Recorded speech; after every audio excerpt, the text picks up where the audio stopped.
Ya, terima kasih Smart Listener, Anda masih bersama kami dalam Bincang Ramadan. Untuk edisi hari ini, hari Senin ya, 4 Mei 2020, atau tepatnya pada 11 Ramadan 1441 Hijriah.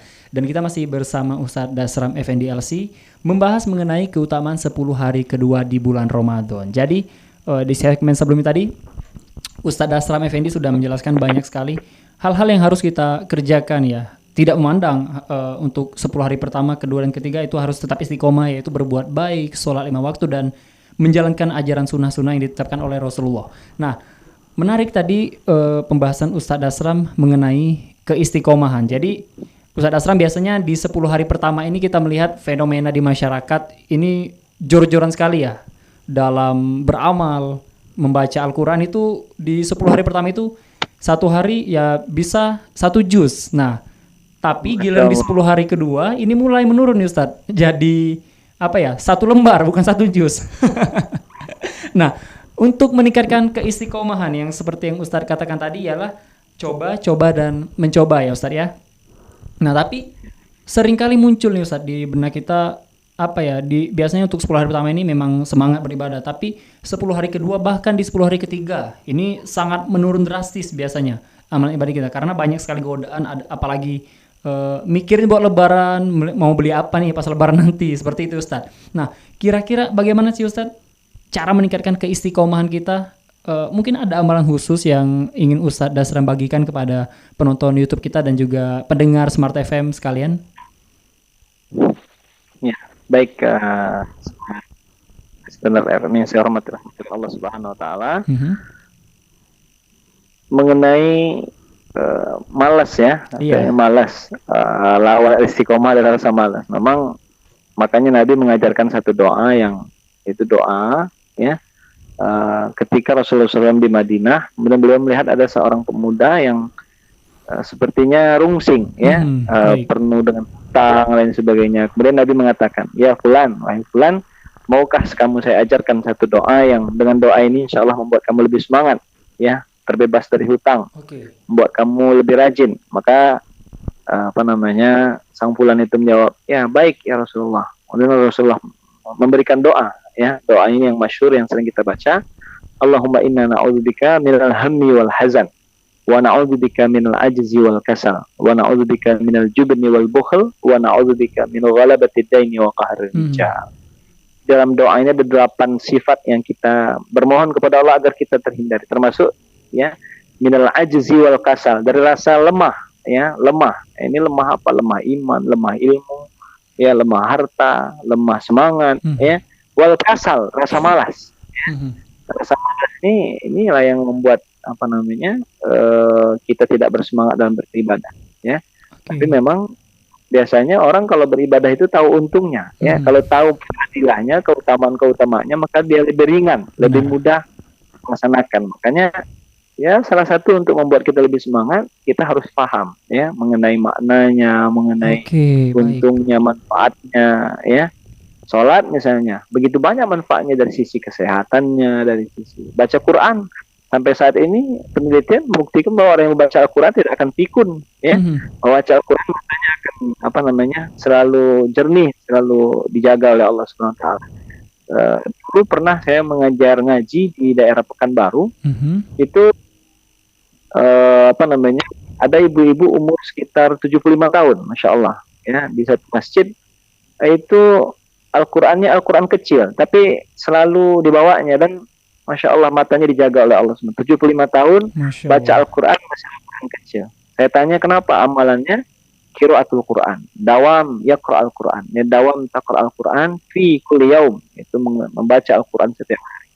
Jadi memang agar kita dihindarkan dari rasa malas, jadi penting juga kita amalkan, bisa dihafalkan, ya kita memahami maknanya. Ada pesan lagi yang bagus juga, ketika saya TK itu diajarkan guru, ya ada Ustadz Acun Suratman dulu di di kampung kecil saya di sana. Beliau mengajarkan doa katanya biar terhindar dari rasa malas ya. Walaupun doanya ini sebenarnya hanya motivasi karena kita waktu itu masih TK kan. Jadi katanya angkat tangan, baring. Mana anak-anak sekalian untuk biar kita tidak malas, angkat tangan semua. maka semuanya angkat tangan. Ikuti Ustaz. Baik, ikuti Ustaz. Allahumma, Allahumma, Allahumma, Allahumma. Paksakan, paksakan, paksakan. Jadi kami semua, masya Allah, waktu itu kecil, jadi itu kirain doa beneran, ya, baru tahunya sekarang. Makanya memang kalau rasa malas ini harus dipaksakan. Dipaksakan ya. Malas berdiri, ya berdiri. Malas duduk, duduk. Okay. Malas baca Quran, baca Quran, ambil Quran. Nah, jadi insya Allah kalau dipaksakan, ya Allah bisa karena biasa, Allah biasa karena dipaksa. Katanya. Itu baru kayak kalau dipaksakan berat memang. Iya, memang berat sekali, ya. Apalagi tahajud, berat semua itu, ya, amalan berat, pahalanya luar biasa. Baik, berarti tidak salah ya Ustaz, seperti yang Ustaz katakan tadi, ketika kita beramal memang mengharapkan fadilah, memang mengharapkan pahala yang itu yang dijanjikan oleh Allah. Tapi ada orang yang mengatakan bahwa kita itu beribadah ikhlas-ikhlas saja, nggak usah ngarep yang lain gitu. Nah, bagaimana ini Ustaz? Allah Subhanahu wa taala berfirman dalam surah Al-Imran ayat 34 ya. Syaitanir wasari'u ila magfiratin min rabbikum wa jannah wa jannatin arduha samawati wal ardu uiddat lil muttaqin. Bersegeralah kepada ampunan Allah Subhanahu wa taala, kemudian kepada surga. Ya. Pada surga, yang surga itu luas langit dan bumi, ya, yang Allah sediakan untuk orang yang bertakwa. Allah saja memerintahkan kita, ya, beribadah, ya, insya Allah akan bersegera kepada surga saja. Surga ini merupakan imbalan dari Allah Subhanahu Wa Taala ketika seseorang yang mengerjakan amal ibadah. Artinya dalam Al-Quran ini Allah membolehkan, ya, kita beribadah mengharapkan imbalan, ya. Kenapa? Karena memang dunia darul bala. Ya, bahwa dunia ini adalah tempat ujian, wal akhirah darul jaza. Akhirat itu tempat pembalasan. Jadi man yazra yahsud, bahasa mafhuzatnya, siapa yang menanam dia akan memetik hasilnya. Ya, jadi ya, man amila amalan sholihan, ya, maka dia akan mendapatkan surga. Wa man amila amalan sayyi'an, yang mendapatkan mengerjakan amal yang buruk, nanti akan mendapatkan siksa di sisi Allah SWT. Jadi diperbolehkan saja. Ya. Apalagi untuk anak-anak, ya, anak-anak misalnya, ya itu penting sekali mereka mendapatkan hadiah, karena dengan pikiran mereka belum tentu kita harus mendapatkan pahala surga, sepertinya memang harus ditanamkan pelan-pelan. Iya, benar. Tapi kalau mereka puasa misalnya diberikan mainan, ya itulah mindset mereka, karena mereka masih belum balik, ya. Kalau sudah balik. Baik. Nah, berarti memang itu ya mengenai. Berarti memang kalau untuk menanamkan ketaatan ya dalam beribadah, khususnya kepada anak, kita harus secara bertahap ya Ustaz. Jangan langsung kita tekankan langsung seperti itu ya.